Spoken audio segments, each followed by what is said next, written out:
उत्तराखंड सरकार ने राज्य में शराब की ओवर रेटिंग तय मूल्य से अधिक कीमत पर बिक्री पर नकेल कसने के लिए नए सख्त नियम लागू कर दिए हैं। अब शराब विक्रेताओं के द्वारा निर्धारित मूल्य से अधिक कीमत लेने पर भारी जुर्माने और लाइसेंस रद्द करने जैसी कड़ी कार्रवाई होगी। पहली बार ओवर रेटिंग पकड़े जाने पर 1 लाख रुपए का जुर्माना लगाया जाएगा और दूसरी बार ओवर रेटिंग का मामला सामने आने पर संबंधित दुकान का लाइसेंस पूरी तरह से रद्द कर दिया जाएगा।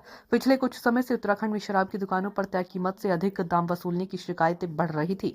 उपभोक्ताओं को अधिक कीमत चुकानी पड़ रही थी, जिससे सरकार की साख पर भी बड़ा असर पड़ रहा था। इस समस्या को रोकने के लिए आबकारी विभाग ने नियमों को और कठोर बना। ओवर रेटिंग के मामले जो भी संज्ञान में आते थे तो उसकी जब पुष्टि हो जाती थी उस पर हम जुर्माने की व्यवस्था थी और वो जुर्माना 50,000 रुपये से लेके 1 साल पर ओवर रेटिंग पे था। लेकिन अब की बार इन्होंने मतलब शासन ने की तरफ से जो हमारे यहाँ पे पॉलिसी जारी की गई है उस पॉलिसी में व्यवस्था की गई है कि जो उसका प्रथम ओवर रेटिंग का कोई प्रकरण होगा तो उसे तो परिश्रमित किया जाएगा 1 लाख रुपए से। लेकिन अगर दूसरा कोई मामला आएगा तो उसमें अनुज्ञापी का लाइसेंस ही निरस्त करने का प्रावधान कर दिया गया है।